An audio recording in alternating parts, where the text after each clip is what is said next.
Most important topic अभी हम लोग क्या करेंगे कि टीएनए में स्टेजिंग देखेंगे। जितने भी इंपॉर्टेंट कार्सिनोमा है जो कि नीट पीजी में आ सकते हैं उन्हीं के टीएनए में स्टेजिंग देखेंगे, और एकदम इजी वे में, एकदम इजी, ज़्यादा याद ही नहीं करना है, ठीक है। क्योंकि अगर ज़्यादा पढ़ोगे तो भूल जाओगे। फोकस हम लोग करेंगे कम याद रखें, क्वेश्चन बने एमसीक्यू में, ऑप्शंस बस सेलेक्ट कर लें, इससे ज़्यादा नहीं, पूरा डिटेल में नहीं जाना है, बस थोड़ा थोड़ा ऊपर ऊपर सुपरफिशियल, ठीक है। तो बेसिक्स पहले देख लो, ठीक है। टीएनए में स्टेजिंग में T4 ट्यूमर होता है, तो ट्यूमर का साइज क्या है, T1 T2 T3 T4 तक यहाँ पे डिवाइड कर रखा है, ठीक है। अब खुद से देखो, जो T1 स्टेजिंग है तो ब्रेस्ट कितने होते हैं, ब्रेस्ट होते हैं 2। तो अगर 2 सेंटीमीटर से या अप टू 2 सेंटीमीटर अगर ट्यूमर का साइज है, साइज ऑफ ट्यूमर, तो इसको T1 बोलेंगे, ठीक है। अब आता है 2 से 5 सेंटीमीटर होगा तो इसको T2 बोलेंगे। और T3 कब बोलेंगे, जब मोर देन 5 सेंटीमीटर। इसमें कोई दिक्कत नहीं, ठीक है। स्टार्ट कैसे करेंगे, 2 ब्रेस्ट होते हैं तो 2 सेंटीमीटर, 2 से 5 और 5 से ज़्यादा, ये T3 हो गया। एक और याद करने का तरीका कि देखो 1 हो गया 2 सेंटीमीटर, और 3 कैसे याद रखो कि 2 सेंटीमीटर में 3 जोड़ोगे तो 5, 5 से ज़्यादा होना चाहिए। अब T4 जो होता है उसको कैसे याद रखना, तो 4 में क्या है कि अब जो कैंसर है वो तुम्हारे जो स्पेसिफिक ब्रेस्ट है उससे बाहर निकलने की कोशिश कर रहा है। तो बाहर निकलने की कोशिश करने लगेगा तो 4 में याद रखना, फाड़ के निकल रहा है, फाड़ के निकल रहा है, बस एक्सटेंड कर रहा है, ठीक है। तो 4 से याद रखते हैं, तो पहला होगा ए। एक मतलब चेस्ट वाल को एक्सटेंशन, चेस्ट वाल में एक्सटेंड कर रहा है, एक्सटेंशन टू चेस्ट वाल। अब इंपॉर्टेंट चीज क्या है कि चेस्ट वाल में क्या आता है, रिब्स, इंटरकोस्टल मसल्स, ठीक है, प्लस सेरेटस एंटीरियर। अब क्या नहीं आता है, वो इंपॉर्टेंट चीज है कि नहीं आता है, वो क्या है, वो पेक्टोरलिस मेजर एंड माइनर। अगर पेक्टोरलिस मेजर और माइनर का इन्वॉल्वमेंट है, इसका मतलब ये नहीं कि ये T4A है, ठीक है। तो इसको ऐसे बड़ा सा कट लगा देना कि पेक्टोरलिस मेजर और माइनर नहीं आता है। T4B कब कहेंगे, देखो अभी एक सबसे इंपॉर्टेंट चीज है, तुम लोग पढ़ते हो प्यू डी ऑरेंज, तो प्यूडे ऑरेंज को आप लोग प्यूडे ऑरेंज नहीं, ऐसे प्यूबी ऑरेंज पढ़ना। क्यों, क्योंकि प्यूडे ऑरेंज कब होता है, ये T4B में। बी मतलब मेनली जब स्किन का इन्वॉल्वमेंट हो जाए, वॉल से नीचे से मसल्स को इन्वॉल्व करते करते, अब ट्यूमर कहाँ आ गया, ब्रेस्ट अंदर है ना, अंदर से मसल इन्वॉल्व कर लिया है, रिब्स को इन्वॉल्व कर लिया, अब स्किन को इन्वॉल्व कर रहा है। तो स्किन पे जो हम लोग लिम्फेटिक्स के ब्लॉकेज के कारण जो मिलता है उसको बोलते हैं प्यूडे ऑरेंज। अल्सरेशन मिलने लगे या फिर सैटेलाइट नोड्यूल्स मिले, एकदम बेसिक कॉमन चीज। बी में स्किन आ गया, बाहर आ रहा है। ए में चेस्ट वॉल के अंदर ही है, CA+B को अगर ए मतलब चेस्ट वॉल भी इन्वॉल्व है और बी मतलब स्किन भी इन्वॉल्व है ना, इजी। अब एक आते हैं T4D। T4D किसको बोलेंगे, सबसे खतरनाक कंडीशन जिसको हम लोग बोलते हैं इन्फ्लामेटरी ब्रेस्ट कैंसर अगर हो गया है तो इसको हम लोग बोलेंगे T4D। इसका एक नाम है, स्पेशल नाम। तो T4D कब बोलेंगे, जब इन्फ्लामेटरी ब्रेस्ट कैंसर हो, और इस कंडीशन को क्या बोलते हैं, मेस्टाइटिस कार्सिनोमेटोसा। मोर देन 33% स्किन का इन्वॉल्वमेंट होगा। तो देख लेते, T1 कब बोलेंगे, 2 ब्रेस्ट होता है तो 2 सेंटीमीटर, T2 2 से 5, T3 2 में 3 जोड़ लो तो 5 सेंटीमीटर से ज़्यादा है तो T3। 4 कब बोलेंगे, जब फाड़ के बाहर निकल जाए। सबसे पहले किसको इन्वॉल्व करेगा, चेस्ट वॉल के मसल्स को इन्वॉल्व करेगा, चेस्ट वॉल को। चेस्ट वॉल में क्या नहीं आता है, पेक्टोरलिस मेजर और माइनर। बी मतलब और बाहर आ गया है, बाहर मतलब किसको इन्वॉल्व करें, स्किन को। तो स्किन के लीजन्स कौन कौन से होते हैं, स्किन के लीजन्स होते हैं प्यूबी ऑरेंज, ये प्यूडी ऑरेंज को प्यूबी ऑरेंज याद रखना। T4B में अल्सरेशन या सैटेलाइट नोड्यूल्स। सी किसको बोलेंगे, A+B को। और डी किसको बोलेंगे, डी मतलब स्किन का इन्फ्लेमेटरी ब्रेस्ट कैंसर हो जाए जिसको बोलते हैं मेस्टाइटिस कार्सिनोमेटोसा। अब अभी हम लिम्फ नोड स्टेजिंग देखेंगे, N1 N2 N3। देखो कुछ नहीं करना है, जो सबसे पहला लिम्फ नोड इन्वॉल्व होगा वो कौन होगा, एक्सिलरी लिम्फ नोड, ठीक है। अगर एक्सिलरी लिम्फ नोड इन्वॉल्व हो गया और अभी भी मोबाइल है, लिम्फ नोड मोबाइल है तो कोई बात नहीं, ठीक है, N1 बोल दिया। पर अब ये लिम्फ नोड क्या है कि एक्सिलरी लिम्फ नोड जो है हमारा इन्वॉल्व हो रहा है, ये एक्सिलरी लिम्फ नोड अब ये फिक्स्ड हो गया। तो अगर ये फिक्स्ड हो गया है तो इसको हम लोग बोलेंगे N2A, ठीक है। अब अगर ये इंटरनल मेमोरी लिम्फ नोड का इन्वॉल्वमेंट हो जाए, अभी क्लिनिकली आप क्या कर रहे हैं कि इंटरनल मेमोरी लिम्फ नोड यहाँ पे है, देखो ये क्लिनिकली अगर आप इसको देख सकते हो तो ये N2B क्लिनिकली अपरेंट फील हो रहा है कि लिम्फ नोड इनलार्ज है। N3A कब बोलेंगे? N3A कब बोलेंगे? जब इंफ्राक्लैविकुलर लिम्फ नोड्स का इन्वॉल्वमेंट हो। ये अगर इन्वॉल्व हो यहाँ वाले इंफ्राक्लैविकुलर लिम्फ नोड, तो N3A। बी में दो हो जाए, या तो एक्सिलरी लिम्फ नोड भी इन्वॉल्व हो और इंटरनल मेमोरी लिम्फ नोड भी इन्वॉल्व हो। और सी में तुम्हारा याद रखना N3C कब बोलेंगे? सुप्राक्लैविकुलर लिम्फ नोड। याद करने का तरीका कुछ नहीं है। N3A मतलब इंफ्राक्लैविकुलर, सी मतलब सुप्राक्लैविकुलर, ठीक है। और बी में तुम्हारा क्या होगा? दोनों आ जाए। कौन कौन? एक्सिलरी लिम्फ नोड और इंटरनल मेमोरी लिम्फ नोड। तो एक बार रिवाइज करते हैं। सबसे पहले N1 एक्सिलरी लिम्फ नोड को इन्वॉल्व करना है। अगर एक्सिलरी लिम्फ नोड इन्वॉल्व है, मोबाइल है, तो N1 बोल देंगे। अगर एक्सिलरी लिम्फ नोड तुम्हारा इन्वॉल्व है, फिक्स्ड हो गया, तो N2A बोलेंगे, है ना, फिक्स हो गया। N2B कब बोलेंगे? जब ये internal memory lymph node involve हो जाए। यहाँ तक तो कोई दिक्कत नहीं। N1 N2A N2B हो गया। अब N3 में याद रखना है, तो इसको याद रखो N3A B और C। ए में याद रखो अभी इंफ्रा, अभी नीचे है ना, पहले तो इधर इन्वॉल्व करेगा ना, तो इंफ्रा क्लेविकुलर, ठीक है। और N3C में क्या होगा? सुप्रा क्लेविकुलर। ये सुप्रा क्लेविकुलर इस लिम्फ नोड को इन्वॉल्व करेगा N3C में, ठीक है। इंफ्रा क्लेविकुलर क्या है? N3A और सुप्रा क्लेविकुलर N3C। बी बीच में है, बीच में ये दोनों लिम्फ नोड एक साथ इन्वॉल्व है। कौन कौन? एक्सिलरी लिम्फ नोड और इंटरनल मैक्सिलरी लिम्फ नोड, तो इसको N3B बोलेंगे, है ना, इजी। अब देखो जो स्टेजिंग करते हैं ना, स्टेज 1 2 3 4, इसमें से याद रखो ना, स्टेज 1 याद रख लो। स्टेज 1 में अगर T1 है, मतलब 2 सेंटीमीटर तक का ट्यूमर है साइज में, तो स्टेज 1 में रहेगा। 4 कब कहेंगे? जब M1 मेटास्टेसाइज कर जाए। M1 M0 यूज़ करते हैं ना। M1 मतलब मेटास्टेसिस, M0 मतलब नो मेटास्टेसिस। अगर मेटास्टेसिस है तो बिना सोचे 4 मार दो, मतलब डिफ्रेंशिएट तुमको 2 और 3 में करना है। तो 2 को बस याद रखो कि अप टू T2 मतलब 2 to 5 सेंटीमीटर, ये 2 में आएगा। और N में अप टू N1 मतलब एक्सिलरी लिम्फ नोड इन्वॉल्व है लेकिन मोबाइल्ड है। तो अप टू T2 और अप टू N1, ये क्या होगा? 2। सिर्फ T1 लिखा है तो 1, अब बाकी जितना बचा 3 में। याद होगा ना, स्टेजिंग होंगे ना 1 2 3 4। अगर मेटास्टेसिस है तो 4।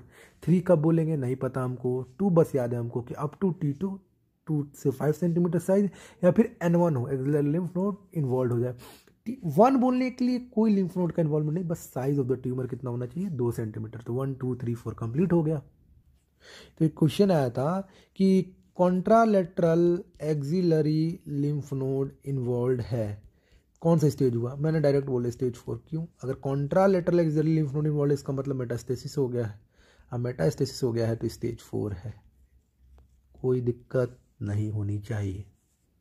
1 क्वेश्चन, अगर ये ब्रेस्ट है, दोनों में अलग अलग जगह लंप है, तो दोनों लंप को अलग अलग स्टेज करिए, ठीक है। अगर अगर एक ही ब्रेस्ट में 2 लंप है, सपोज करो ये एक लंप है और एक लंप है, तो बड़ा कौन सा लंप है? ये, तो इसका स्टेजिंग करो, ठीक है। तो ये हमारे 3-4 चीज़ हो गए इंपॉर्टेंट।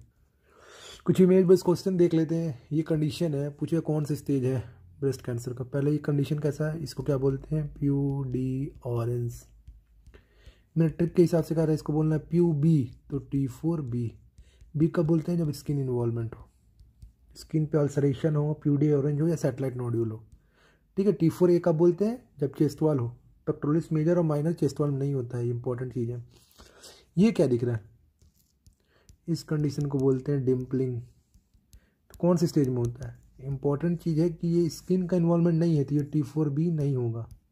तो T4B में क्या क्या नहीं होता है, ये भी इंपॉर्टेंट है। पहला, dimpling is not involve. Ulceration होता है पर निप्पल अल्सरेशन नहीं होता है, it's not a part of T4B। तो ये चीज़ याद रखना, ये प्यूडे ऑरेंज है, इंपॉर्टेंट, लिम्फेटिक ऑब्स्ट्रक्शन के कारण होता है।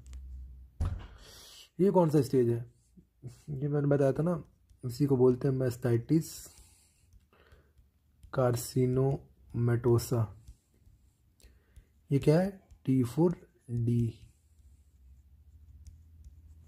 इंपॉर्टेंट। तो ये ब्रेस्ट कैंसर के लिए हमारे स्टेजेस कंप्लीट हो गए, ठीक है। ट्रीटमेंट आप लोग पढ़ लेना स्टेजिंग के, मैंने यहाँ पर तो इस लेक्चर में हम लोग बस स्टेजिंग की बात करेंगे। नेक्स्ट स्टोरिंग क्या है? ये बायरेट्स, इससे भी हर साल क्वेश्चन है, तो बायरेट्स हम लोग देख लेते हैं, इंपॉर्टेंट है। Breast imaging and radiology. तो बायरेट्स में कितनी स्कोरिंग होती है? पहले तो ये याद रखो 1 से लेकर 6 तक। तो पहले हम लोग 1 अपर वाला और लोअर वाला, इसको याद करना सबसे ईजी है। वन मतलब क्या कि आपने जो मैमोग्राम किया वो उसमें कुछ नहीं अटैक्ट हुआ, तो नेगेटिव। आपने देख के बोला कि नहीं नहीं आपको ब्रेस्ट मतलब ब्रेस्ट में कोई कैंसर डिटेक्ट नहीं हुआ, आप देख के बोल सकते। 6 मतलब बायोप्सी प्रूवन है, सर्जरी हुआ, surgery in this case surgery से ना बायोप्सी लेते हैं, तो सर्जिकल मेथड से हमने बायोप्सी प्रूवन केस है, तो इसको 6 बोलेंगे। याद करने के लिए क्या बचा 2 3 4 5, ठीक है। तो 1 नेगेटिव है, 2 3 4 5 है, तो अब 2 फोकस करेंगे, 3 करेंगे, तो 1 हमारा नेगेटिव केस था, ठीक है। तो जो 2 होगा वो है क्या, आपने देखा मैमोग्राम में आपने बोला कि ये बेनाइन कंडीशन है, ठीक है। तो बेनाइन कंडीशन है तो आप क्या बोलोगे कि बेनाइन कंडीशन है, आप रूटीन एनुअल चेकअप के लिए आना जरूर, एनुअल चेकअप होगा इसका, मैमोग्राम का होगा। तो देखो 1 का ही कंडीशन, 1 मतलब नेगेटिव था, 2 बेनाइन होगा, 6 हमारा क्या था बायोप्सी प्रूवन, ठीक है। अगर 6 बायोप्सी है तो 5 क्या है कि आपने मैमोग्राम से उसको मैलिग्नेंट बोला है,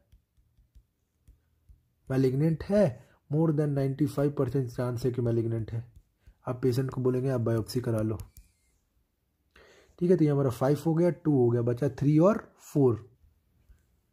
अब 3 में क्या है ना, 3 में आप कंफ्यूजन में हो, 3 वेदर इट्स एम और वेदर इट्स बी, ठीक है। तो बी में मेरे को 3 आता है ना ऐसे, और एम कि ये बेनाइन है कि मैलिग्नेंट है, इसके कंफ्यूजन, तो आप इसको बोलते हैं प्रोबेबली, लग तो रहा है कि बेनाइन ही है, 0 से 2% लेकिन चांस है कि मैलिग्नेंट हो सकता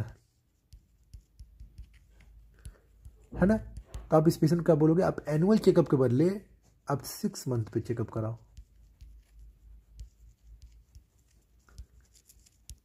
है ना। तो ये हो गया हमारा।